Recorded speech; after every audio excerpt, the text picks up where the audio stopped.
दर्शकों, आपका Hindi hope channel में हम स्वागत करते हैं। जैसे कि आप देख रहे हैं, हम शिक्षा के विषय में जो एलन जी वाइट ने पुस्तक लिखी है उसके बारे में जान रहे हैं। हम आप सभी का इस श्रृंखला में स्वागत करते हैं।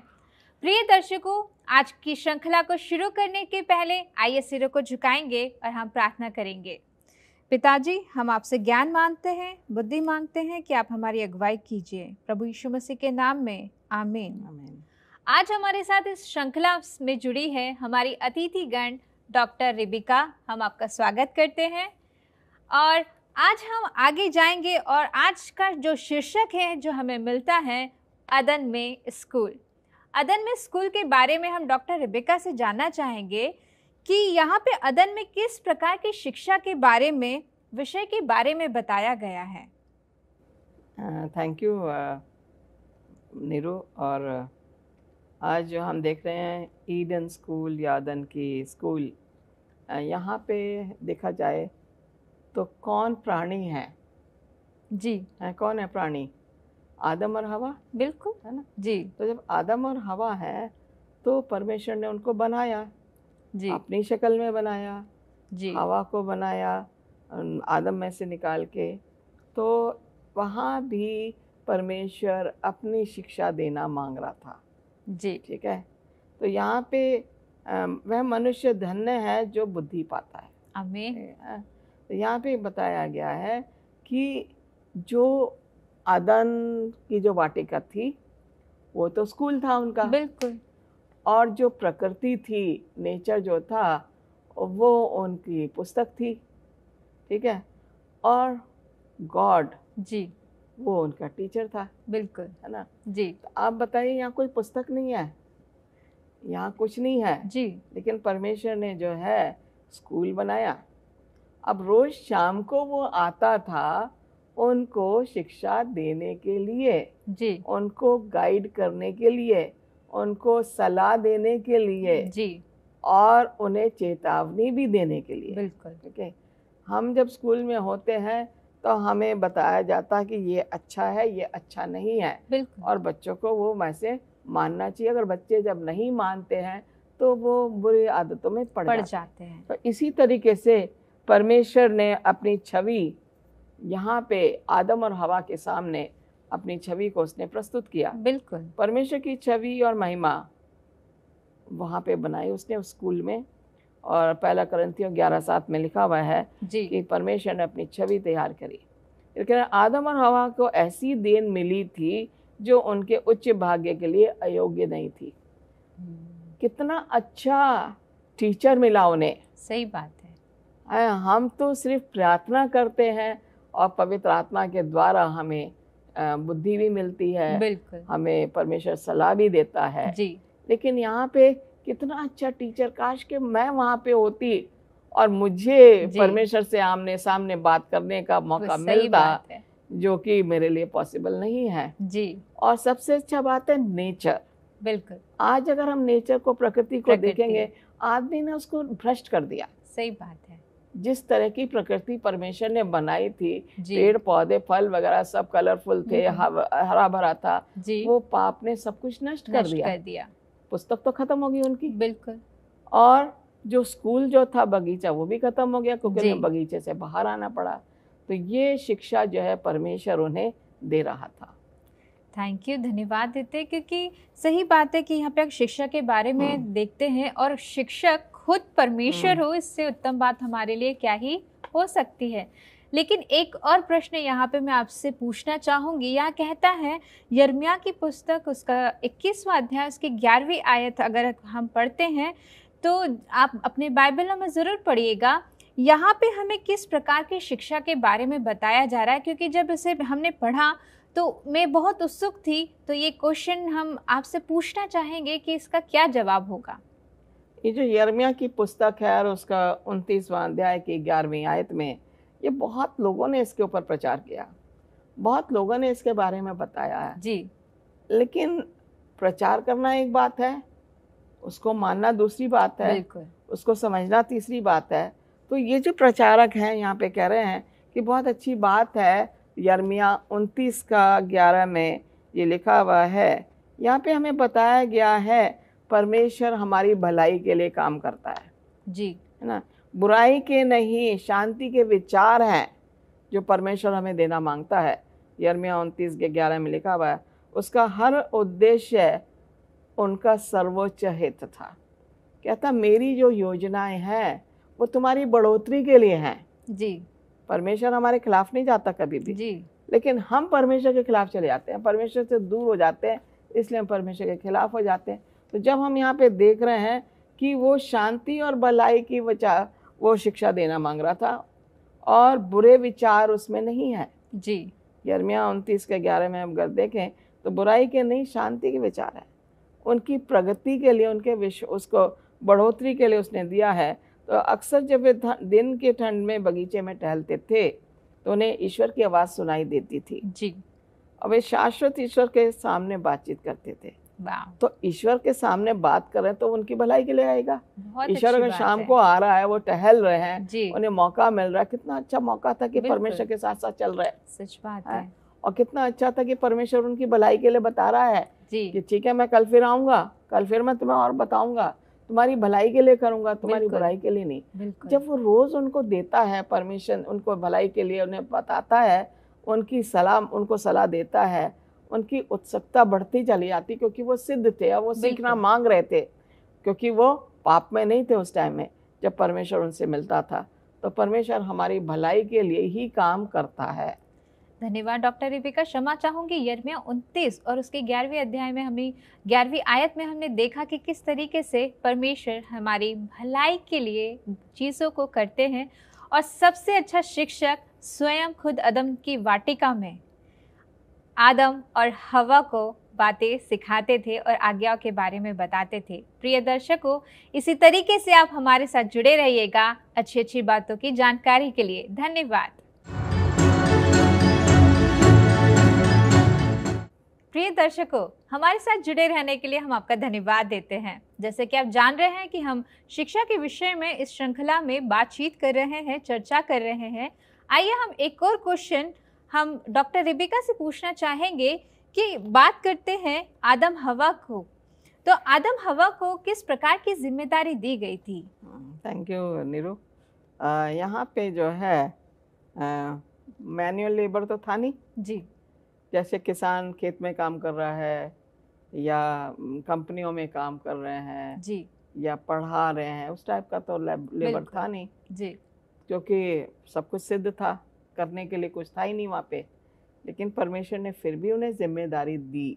जी, ठीक है, उन्होंने जो बगीचे की देखभाल करना है। बिल्कुल, अब वहाँ पे कुछ ऐसा तो नहीं था, शेर और शेरनी तो नहीं लड़ रहा है, बिल्कुल, ना चिड़ियाँ लड़ रही हैं, वो सब आराम से उड़ रहे हैं, जी, जानवर आदम और हवा के साथ घूम रहे हैं। उनको सिर्फ घूम के देखना था, एंजॉय करना था। बिल्कुल, जो रिस्पॉन्सिबिलिटी थी वो उनकी एंजॉयमेंट के लिए थी, जी, और उसने जो है उनको बोला उसकी देखभाल करने, और उसकी देखभाल करने की जिम्मेदारी सौंपी गई थी। उत्पत्ति 2:15 में बड़ा क्लियरली बताया गया है, यद्यपि वे ब्रह्मांड के स्वामी की सभी वस्तुओं में समृद्ध थे। जी, ब्रह्मांड, पूरा यूनिवर्स, ठीक है? बिल्कुल, सब कुछ उनके पास था, उन्हें किसी चीज़ की ज़रूरत नहीं थी, फिर भी उन्हें निष्क्रिय नहीं रहना था, खाली नहीं रहना था। जी, परमेश्वर नहीं चाहता था कि खाली रहें, कि बिल्कुल, घूमते रहें पूरा बगीचा। मैं नहीं सोचती कि कितना बड़ा वो होगा, जी, लेकिन ये था कि उन्हें ये भी बोला गया था कि तुम सब जगह जाओ, लेकिन वो जो बीच में एक पेड़ है उसके पास मत जाना। मत जाना। वो भी इनकी एक जिम्मेदारी थी जी, कि हमें उससे दूर रहना है। तो यहाँ पे कह रहे हैं कि इनके शारीरिक तौर पे, इनके मानसिक तौर पे और इनके आत्मिक तौर पे, जी, इनका जो स्वभाव है वो परमेश्वर के समान होना चाहिए। ठीक है, जब वो घूमेंगे, प्रकृति को एंजॉय करेंगे, नदी बह रही है, उसके चार कोनों में वो नदी बह रही है, चारों दिशाओं में जा रही है, पूरा पश्चिम उत्तर दक्षिण, जी, उनको देखना था किधर को जा रही, किधर को इसका वो है, बिल्कुल, है उसको देख के वो खुश होते थे। जी तो ये जिम्मेदारी, एक तरह से जिम्मेदारी भी कह लीजिए, बिल्कुल एक तरह से उनका इंजॉयमेंट भी हो गया। जी और वो जो है प्रकृति की जो पुस्तक थी, जी जो परमेश्वर शाम को आके ने सिखाता था, वो प्रकृति की जो पुस्तक थी जी वो उसका ज्ञान बढ़ाते थे, उससे ज्ञान लेते थे। लेकिन प्रकृति की पुस्तक जिससे उनके सामने जीवंत पाठों को फैलाया। जी नदी का शोर कैसे हो रहा है, उसका बिल्कुल अगर आप खड़े हो जाए नदी के पास, जी उसका जो मर्मरिंग साउंड जो आवाज है आती है, वो बड़ा अच्छा लगता है। बहुत सुंदर लगता है। वो पुस्तक जो उनकी प्रकृति की पुस्तक जी जो परमेश्वर ने उन्हें दी थी, उस चीज को उन्हें वहां पे देखना था। जी अब हम देखें, आकाश में पक्षी उड़ रहे हैं, जी वो तो उड़ नहीं पाते थे, हम्म लेकिन वो परमेश्वर ने पक्षियों को ऐसा बनाया जी कि पर वो उड़ रहे उड़ हैं। सकते हैं। अब जैसे मछलियां हैं पानी में, अब वो देखते थे मछलियां कैसे ऊपर आ रही हैं और कैसे नीचे जा रही हैं, जी ये भी उनके लिए एक सबक था। सही बात है, वो ऊपर क्यों आ रही हैं और अंदर क्यों जा क्यों रही जा है। रही है, प्रकृति की देन है, प्रकृति का वो है, शिक्षा है, बिल्कुल जो कि वो किताब है जो कि उन्हें सीखनी है। जी और फिर वो देखते थे कि शेर शेरनी है, हाथी है, और शी एलिफेंट है जी ना, डॉग है, जी फीमेल डॉग है, जी ये सारे जो थे ये सब बड़े आराम से रहते थे। शेर जा रहा है डॉग के साथ, ऊंट जा रहा है हाथी के साथ, जी ज़ेबरा जा रहा है किसी और के साथ, जी उनका कोई डर था ही नहीं। बिल्कुल ये भी एक पुस्तक थी जो कि वो सीख रहे थे कि जी कितने प्यार से ये जानवर लोग रह रहे हैं। सही बात है। चिड़िया कितने प्यार से उड़ रही हैं और फिर नीचे आ रही हैं। जी शायद आदम के कंधे पे बैठ जाती होंगी, सही बात है ना, या हवा के कंधे पे बैठ जी। जाती थी, या हवा उनको हाथ में लेती थी। जी है, वो देखती थी किस तरह का रंग है। ये प्रकृति की देन जी थी, ये उनकी जिम्मेदारी थी, जिसको कि वो काम के तौर पे नहीं लेते थे, वो प्रकृति को पुस्तक है उसको एंजॉय करते थे। बहुत अच्छी बात बताई आपने अदन, क्योंकि हम जान रहे हैं अदन में स्कूल, और अदन में स्कूल में हमारा जो अगर सिलेबस की हम बात करते हैं तो वो पूरा ही अदन की वाटिका थी। लेकिन अदन की वाटिका में अगर हम बात करते हैं जिस तरीके से पाप वहाँ पे हुआ था, तो पाप से पहले और पाप के बाद पृथ्वी का क्या हुआ? बहुत सही सवाल है आपका। पाप से पहले सब कुछ सिद्ध था, जी सब परफेक्ट था। बिल्कुल पत्ते हरे नहीं थे, हरे थे, पेड़ पे जो फल था वो कभी स्वादिष्ट गिरा थे। नहीं, जी वहीं से उन्हें तोड़ के खाना है बिल्कुल ना। लेकिन वो सब जो था, जब तक उन्होंने आज्ञा का उल्लंघन नहीं करा, जब तक वो परमेश्वर से छुप नहीं गए, जी है ना, वो जो कि उन्होंने आज्ञा का उल्लंघन करा, जो पृथ्वी सिद्ध थी वो सब खराब हो गया। बिल्कुल सब बिगड़ पेड़ गया। पौधे सूखने लगे, पानी दे रहे हैं फिर भी सूख रहे हैं, जी पत्ते ब्राउन हो रहे हैं, ब्राउन होके फिर वो नीचे गिर गिर रहे हैं, फल जो है अपने आप नीचे गिर रहा है, फल खराब हो रहा है, सड़ रहा है, वो नीचे जी। गिर रहा है। ये पाप के बाद हुआ। बिल्कुल जो पाप से पहले परमेश्वर ने उन्हें अदन की वाटिका में रखा था, वो इसलिए नहीं रखा था कि ये इसकी जो पिक्चर ही बदल जाए, बिल्कुल जो कि इन्होंने पिक्चर बदल दी। बिल्कुल कई चीज़ों में जो है इन्होंने बहुत बाद में सोचा। पहली बात तो ये इन्हें छिपना पड़ा, परमेश्वर से डर गए। जी उससे पहले नहीं डरते थे, जी घूमते थे, जी परमेश्वर आता था उनसे बात करता था। लेकिन अब जो है परमेश्वर के और उसके बीच में एक पाप की दीवार आ गई। जी वो पाप की दीवार ने परमेश्वर ने इनको अपने से अलग कर लिया। बिल्कुल परमेश्वर बात फिर भी कर रहा है उनसे, लेकिन वो पाप की दीवार से आमने सामने नहीं बात कर रहा। जी ये सबसे बड़ा नुकसान था, बिल्कुल जो कि इन्होंने बहुत बाद में रियलाइज किया। जी जो पत्तों से इन्होंने अपने आप को ढका, पहले तो उनका रासबाजी का लिबास था, उन्हें जरूरत ही नहीं थी, जरूरत नहीं, क्योंकि वो सिद्ध थे। बिल्कुल परमेश्वर ने अपनी शक्ल में बनाया था, उन्हें कपड़ों की जरूरत नहीं थी। जी लेकिन अब जब उन्होंने आज्ञा का उल्लंघन किया, तो उनको वो जो अंजीर के पत्ते थे, जो बड़े बड़े पत्ते होते हैं, जी उससे उन्होंने सिला और अपने आप को ढका। जी कैसे उन्हें पता लगा कि उन्होंने पाप किया है? जी ये सब उनकी आंखें खुल गईं। जो रास्तबाजक की जो आंखें थी, वो सच्चाई में उनको जो परमेश्वर नहीं चाहता था, वो उन्होंने अब किया। और जब वो पहचानते, अरे हमने तो बहुत बड़ी गलती कर दी, लेकिन बहुत देर हो गई थी। जी, धन्यवाद डॉक्टर रिबिका। प्रिय दर्शकों, आप हमारे साथ इसी तरीके से बने रहिएगा, क्योंकि आगे हम और प्रश्नों को आपके सामने लाएंगे, जिससे आपको सुनने में बहुत ही आनंद और शिक्षा मिलेगी। धन्यवाद। धन्यवाद दर्शकों, हमारे साथ जुड़े रहने के लिए। जिस तरीके से आप जान रहे हैं कि हम शिक्षा की श्रृंखला पे बातचीत कर रहे हैं, और अब हम जब तीसरे अध्याय में जाने वाले हैं, जिसमें हम देखने वाले हैं अच्छाई और बुराई के बारे में।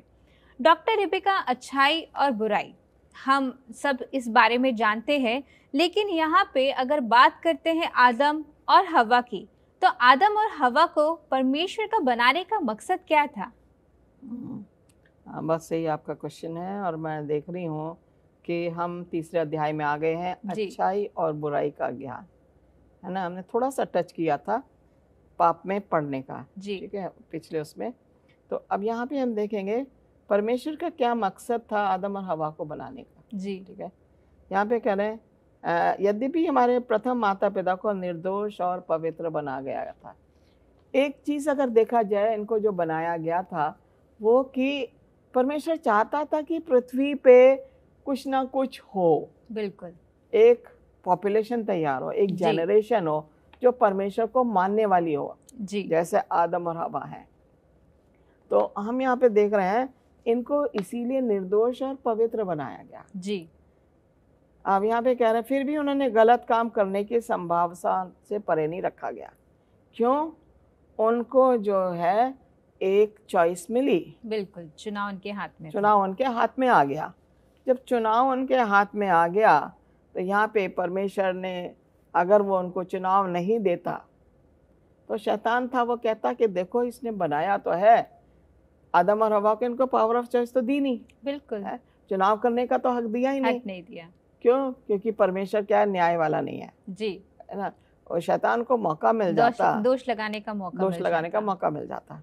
यहाँ पे ये कह रहा है, जब उन्होंने परमेश्वर को जानने से इनकार कर दिया, उनका मूर्ख हृदय अंधकार में हो गया। जी, अब ये जो है, जो जाल शैतान ने बिछाया था इनके लिए परमेश्वर से दूर करने का, जी, वो सक्सेसफुल हो गया। बिल्कुल, क्योंकि चुनाव तो उनके पास था, हाथ में था। और ये जो था, शायद कहना चाहिए कि हवा अकेले चली गई, और इसलिए उसने उसको बरगलाया भी, और वो अपने प्लान में सक्सेसफुल हो जाता है। तो यहाँ पे कह रहे हैं कि परमेश्वर ने उन्हें अपनी अपेक्षाओं का उल्लंघन करने की शक्ति के बिना बनाया हो सकता था। परमेश्वर को अपेक्षाएं थी उनसे, बिल्कुल, कि ये पृथ्वी में फूले। उसने कहा बी फ्रूटफुल एंड मल्टीप्लाई, क्या करो, पृथ्वी में भर जाओ, जी, फलो फूलो और भर जाओ, फलो फूलो पर पृथ्वी में भर जाओ। ये तो परमेश्वर का आशीर्वाद था उनके लिए, बिल्कुल। दूसरी चीज, परमेश्वर ने उन्हें चॉइस भी दे दी। अब चॉइस देने के बाद जो है, अगर आदमी परमेश्वर के मार्ग से दूसरे तरफ चला जाता है, तो अंधकार में जा रहा है। जी, जब हवा ने देखा कि उसका फल देखा, और उसने देखा कि बहुत अच्छा, और जब उसने खाया, उसकी आंखें खुल गई, जी, आदम को भी दिया, उसकी भी आंखें खुली। ये क्या हमने कर दिया? परमेश्वर से हम दूर हो गए, परमेश्वर की अपेक्षाओं में पानी फिर गया। ये होता है। सही बात है, क्योंकि हम जब इस पुस्तक में देख रहे हैं, तो हमें गहराई की बातें समझ में आ रही है, क्योंकि एक स्कूल आज शिक्षा के महत्व से बहुत ही महत्वपूर्ण है। क्योंकि ये पुस्तक की अगर बात करते हैं हम, शिक्षा, एजुकेशन, जो हमारी भविष्यवक्तिनी Mrs E.G. White, Ellen G. White ने लिखी है। और लेकिन यहाँ पे मैं आपसे एक क्वेश्चन पूछना चाहूँगी, जब E.G. वाइट की बात आती है कि अदन की वाटिका के बारे में जो Ellen G. वाइट है, वो क्या बात बताती है? अदन की वाटिका के बारे में जो सिस्टर Ellen G. वाइट जो बता रही हैं, वो बता रही हैं, उनका मेन फोकस जो यहाँ पे है, सब कुछ परफेक्ट है, जी, लेकिन उस वाटिका के बीच में एक पेड़ लगा है जिसको बोला गया भले और बुरे का ज्ञान, जी, वो पेड़ है। तो यहाँ पे जो है भले और बुरे के ज्ञान का वृक्ष लगाया था परमेश्वर ने। उसने भला सब कुछ तो सिद्ध करा, लेकिन उसने बिल्कुल। ये टेस्ट करने के लिए वो पेड़ भी लगा दिया। जी अगर परमेश्वर चाहता तो उसको नहीं लगाता, लेकिन बिल्कुल। उसने उसको लगाया। यहाँ पे कह रहे हैं कि परमेश्वर यहोवा ने मनुष्य को ये आज्ञा दी कि वाटिका के सब वृक्षों का फल फल। बिना खटके खा सकता है, जी लेकिन भले और बुरे बुरे के ज्ञान का वृक्ष जो बीच में है, वो कहता है उसका फल तू नहीं खाना। जी ये परमेश्वर की इच्छा थी कि आदम और हवा को बुराई का ज्ञान ना हो। जी सिस्टर एलन जी वाइट कहती हैं वो नहीं जी। चाहता कि इन्हें बुराई का पता लगे, इन्हें अच्छाई का पता लगे। तो यहाँ पे कह रहे हैं अच्छाई का ज्ञान उन्हें मुफ्त में दिया गया था। सही बात है। परमेश्वर उन्हें रोज शाम को देता था अच्छाई का बिल्कुल। ज्ञान, तो वो बुराई के बारे में क्यों बताएगा उन्हें? सही बात ठीक है। लेकिन बुराई का ज्ञान, पाप और उसके परिणाम, कष्टदायक परिश्रम, चिंता, निराशा, दुख, दर्द और मृत्यु, ये सब प्रेम में रोक दिया गया। ये सारी चीजें उसके पास आ जाती हैं जी जब उन्हें भले और बुरे के वृक्ष का जो उन्होंने टेस्ट लिया। जी मृत्यु आ गई, जी दुख आ गया, दर्द आ गया, मेहनत करनी पड़ी, परिश्रम करना पड़ा, जो कि अदन की वाटिका में उन्होंने नहीं करा था। जी वो सिर्फ एंजॉय करते थे और परमेश्वर उनसे मिलता था। पर अबव ऑल परमेश्वर उनसे मिल नहीं सकता। जी परमेश्वर और उनके बीच में एक पाप की जब में दीवार खड़ी हो जाती है, जिसकी वजह से इन्हें दुख होता है। मगर अब जब सब कुछ हो गया तो उस दुख का कोई फायदा नहीं है, बिल्कुल। क्योंकि वो जो उन्होंने पाप किया वो तो कर दिया। जी परमेश्वर ने इन्हें चेतावनी दी थी उस पेड़ के पास नहीं जाना, अच्छा। ये गई और इसने ऐसा किया जो कि बिल्कुल। नहीं होना था। धन्यवाद देंगे डॉक्टर रिबेका, आपने इतने अच्छे से सारी बातों को हमारे बीच में रखा और शिक्षकों के द्वारा आज हम देख रहे हैं, अध्यायों के द्वारा देख रहे हैं कि किस तरीके से अच्छाई और बुराई किस प्रकार से हमारी जिंदगियों में घर करती है और यहाँ हमें एक शिक्षा मिल रही है। इसीलिए हम इन अध्यायों में जाके इसकी गहराई को परमेश्वर की अगुवाई से सीख रहे हैं। तो प्रियो, आप इस श्रृंखला में हमेशा हमारे साथ बने रहिएगा। आगे की श्रृंखला में हम अलग अध्याय और शीर्षकों के साथ आपसे मिलेंगे। आप सभी का धन्यवाद देते हैं।